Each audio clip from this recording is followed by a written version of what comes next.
Hey everybody, thanks for tuning in to Curious Online. We're so glad you're here. My name is Tyler Riley and I'm the high school pastor here at Faith Bridge. Hi everyone, my name is Maddie Koenig and I'm the 6th grade coordinator with our FSM team. Well, if you have been joining us each week, we are so glad that you are back for yet another week. We have a really fun night in store for y'all tonight. And if this is your first time joining us, this is Curious Online. Curious is our small group program for our students on Wednesday nights, but we have decided to turn some things around so that you guys can participate as a family in our Curious model. So every Wednesday night, our 6th through 12th graders participate in our small group program. And the unique thing about our small group program is that they stay with those same leaders in that same group of fellow students all the way across their tenure, so 6th through 12th grade. We think that is something that's super awesome. We enjoy getting to watch them grow in relationships and grow in their knowledge of who Christ is and how to follow him as well. And if you have not yet joined a small group, if this is your first time hearing about it or you were just too busy beforehand, we would love to get you plugged into a Curious small group. All you have to do is email our Curious small group coordinator, Missy Kern, and that's missy.kern@faithbridge.org, and she will get you plugged into a small group right away. And so what we're going to do tonight is we want to provide an opportunity for y'all to engage in that same life-changing and transformational community within your own family. Because I know sometimes we don't always have intentional time with our family, so we just want to provide that for y'all tonight. That's right. We're going to give you guys a heavy dose of fun, allowing y'all to connect together.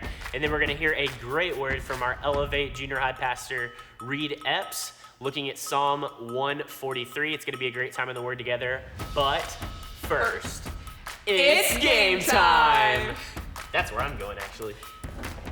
Hey everybody, it is game time. I am Jill Sullivan and this is Missy Kern. And we've got Tyler, good to see y'all. joining us back again. Hit me. He's got his supply ready, nice. So everyone is going to need a plastic cup for this game and a wooden spoon. And Missy, what are we doing with these two things? This is a fun game. It's called the cup game, actually. So what you need, like Jill said, is a spoon and a cup. You're going to take your cup, put it on top of your spoon, and the object of this game is to knock somebody's cup off of the wooden spoon. If that happens, then you're out, and you're going to sit out until we start another round. Couple rules, though. You can't switch hands in the middle of the game. You have to start and keep it in the one hand. And then also, you can't, like, shield your cup and a stick. You have to have it out there. So, you guys understand? Oh, Y'all I wanna, get it. You guys Yeah. want to try a practice round? I'm just ready to We'll go. do a practice round. Okay. Ready? Okay. Are we just going, or do you want me to count down? Oh, count us down. Oh, yeah, I Okay. need to know when to switch it on. We're going back from 3, 2, 1. I thought that was going to work.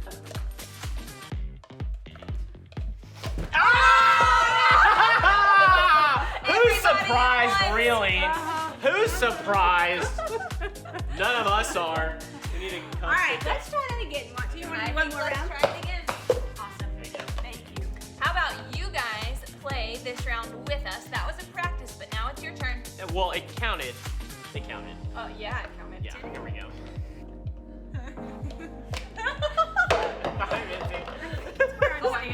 Yeah, you did. Ah! Give me that cup. I wanted a cat. Oh! Oh, did you see that? Winner right here. Who's the winner in your home? Right when I Who's the started winner? talking trash. I know. All right. Y'all want to do one more round? Yes, we do. Oh, absolutely. I'm just Okay. getting warmed up. All right. I'm going to switch hands, although. I mean, it doesn't matter. You know. Okay. Ready? Go. Every time. Let's go! And there you have it, people. That was fun. I enjoyed that. I had a ton of Oh, fun. I'm sure you did. That was great. Hey, let us know who won in the comments. Who was the big winner of the family? That was We a ton want of to fun. know. We want to know. Well, now that I'm catching my breath, we are going to shift gears and head toward our Devo with Reed Epps, our junior high pastor. So take it away, Reed.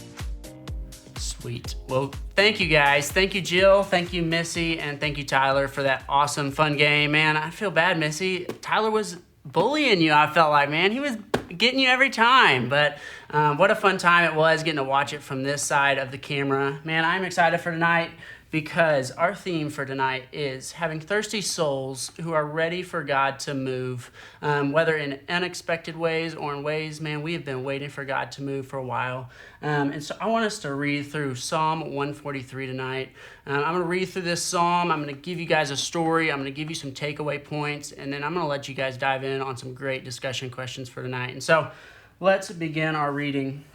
Psalm 143 tells us, "Hear my prayer, O Lord. Give ear to my pleas for mercy. In your faithfulness, answer me. In your righteousness, enter not into judgment with your servant. For no one living is righteous before you. For the enemy has pursued my soul. He has crushed my life to the ground. He has made me sit in darkness like those long dead. Therefore my spirit faints within me. My heart within me is appalled. I remember the days of old. I meditate on all that you have done. I ponder the work of your hands. I stretch out my hands to you. My soul thirsts for you like a parched land. Answer me quickly, O Lord. My spirit fails.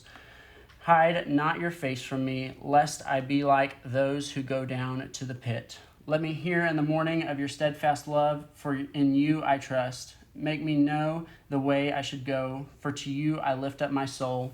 Deliver me from my enemies, O Lord. I have fled to you for refuge. Teach me to do your will, for you are my God. Let your good spirit lead me on level ground. For your name's sakes, O Lord, preserve my life. In your righteousness, bring my soul out of trouble, and in your steadfast love will you cut off my enemies, and you will destroy all the adversaries of my soul, for I am your servant." Man, how good is that? Getting to hear from David. I love this story. I got to read this story a little bit earlier this week and prepared my devotional. It made me think of a story that I had actually of me and my wife. I have told this story to a few FSM staff people, and I'm excited to share it with you. So if you know me, you know that I love Colorado, the state of Colorado. I love to go skiing. My wife, she loves to come with me. I wouldn't say that she's an avid skier. I would not say that she loves to go out onto the mountain and just shred it up with me. When you see me skiing, I am a daredevil, that is for sure. Well, if when you get to be married like me and you have a wife, please, boys and girls, if you have a husband who doesn't like to ski, please don't do this to them when you grow up, all right? My story is this. Me and my wife, Mason, we went skiing one time, and Mason, she snowboarded, and she wanted to try out skiing with me. She wanted to try and see if she could keep up with the daredevil myself. And so I told her, I said, it's going to be fast. It's going to be quick learning. We're going to learn this fast. And so she goes down 2 green runs. If you don't know skiing, green runs are the easiest runs you can go down for skiing. And so I loved it. We could teach her. It was simple. And then I gave her the great challenge to say, let's do a blue. Now, if you know any skiing, you're going to know that telling a person to go down a blue after 2 runs of practice is like telling them, hey, let's just cliff jump off of Mount Everest, basically. And so it's very challenging. And I felt like she was up for the test, but so much did I learn that she was not up for the test. We got up to the top of the blue, and knowing me, I was ready to rock and roll. I was like a dog on a bone, man. I was ready to go. I was like, all right, send it, boys. Let's do this thing. And knowing Mason, she sat at the top. And before I knew it, I was at the bottom of the hill looking up at my wife. She was standing at the top of the hill, frozen, cold. It was freezing that day, but she was frozen. She could not move because she was so fearful for what was to come to go down the mountain, man. All she knew was the greens where there was no slope at all. But in blues, you get a pretty good gradient of slope, and you get going pretty quick. And so she had no idea what to do. Luckily for me, my dad came to save the day, taught me a lesson for being a husband of to wait for your wife and to not let her go down a blue all by herself. But what is important about this story is that as I watched my wife be so scared, I could feel it in my bones of how scared she was, and I felt so bad because I left her. But to know this is sometimes like us. This is kind of like how David is writing in the Psalm of 143. He's talking about how Saul and his warriors and his soldiers, man, they're chasing David. They're chasing to kill David. They're looking for wherever he is to find him. Man, he's scared. He's in need of God. He's in need of God to show him direction, to show him affection and that comfort that comes from Christ. And so I want us to come away with three things that we see in Psalm 143 that can relate to both stories, David's and my wife's story up on the hill, is this. David asked for supplication in three ways, and we can take away from that in the way that he asked for supplication for God to renew him. He says in verse 7, he says, "Answer me quickly, O Lord, my spirit fails. Hide not your face from me, lest I be like those who go down to the pit." And so what David is saying here, man, he's saying to renew my spirit, Lord. My spirit fails, but I know that your spirit never fails, Lord. You are always with me, and I know that when I put my trust in you, even though all these things may be coming at me, even though this hill that looks terrifying to go down, I know that you're with me no matter what. He says that my spirit will never fail when it is with Christ. So I want to ask you guys that question tonight. Is your spirit failing, guys?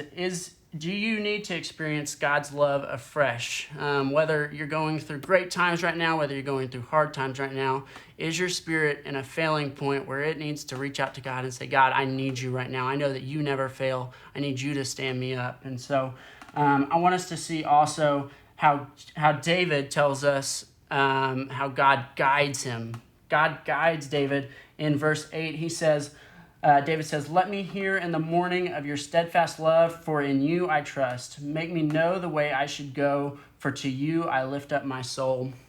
And I think of this verse, and I think about how when I watch my wife come down the hill, thank goodness my dad was there, because he acted kind of just like our Heavenly Father can act. Man, he's there reaching his hand out saying, "Mason, I've got you. Would you follow me? And would we take wide turns so you don't have to go fast down this hill? We can go slow, but we are going to make it down this hill. I'm going to be with you all the time. You just got to trust in me. You got to trust that I'm going to hold you up and that we're going to ski down this mountain. We're going to make it down this mountain." And so David is telling God, man, guide me, Lord. Guide me through this tough time that I'm sitting through. Be the one who is my protector, who is my direction maker, and love me through it all the way through. And then the third supplication that David is asking God for is for God to deliver him, to ultimately deliver David from this circumstance that he finds himself in, this circumstance where, man, people are persecuting him. They're finding ways to try and kill David. He is having such a tough time. And we can go back to the story as well. Mason is having such a tough time just to get down the hill. Her legs can't take it as I was watching her come down the hill. But eventually God takes us slowly but surely and delivers us from our circumstances. We just got to put that trust in him. And in our verse and in our theme tonight, we go through Psalm 143 and we talk about thirsty souls who are ready for God. We are ready for God to move. We are ready for him to take us to unexpected places, but places that ultimately go to his glory and his glory alone. I'm just asking you guys tonight, man, where are we putting our trust? And do we have thirsty souls that are ready for God to move in miraculous ways? I hope you guys have a great evening getting to talk through this devotional, getting to talk with your families about Psalm 143, getting to talk through that topic of thirsty souls who are ready for God to move in our lives. We're going to kick it back to Maddie and Tyler. I hope you guys have a great night. We'll see you guys soon. Awesome. Thank you, Reed, so much for sharing that and sharing that story about you and Mason. Wow, that is so fun. And I would have been so scared because I am not a good skier. I've skied once. In my life. Really? Ever. I only skied once and it wasn't a great experience. So anyways, thank you, Reed, for sharing about that and how our soul really needs to thirst for God. I know, especially in this season, I needed to hear that. I needed to hear that when I have things, I need to cry out to God and not to other people, but to cry to God to fill all those things inside of my soul. Absolutely. So now we're going to enter into our time of discussion for you guys. We're going to provide you some questions in just a second, but your tip for tonight when it comes to discussion is ask follow-up questions. Don't just close the book on a question or answer yes or no. Ask questions like, what made you say that? Or asking questions like, how did you arrive at that answer? How do you feel about that? Do you guys agree? Do you disagree? Keeping the conversation going is great to get to another layer of depth and another layer of vulnerability. So don't rush tonight. Take your time. You've got all the time in the world. And with that, we will hand it on over to y'all. So enjoy the time of discussion. Again, take your time. There'll be an icebreaker question and 3 discussion questions. That's Y'all all we have a got. good Have night. an awesome night. Praying over you.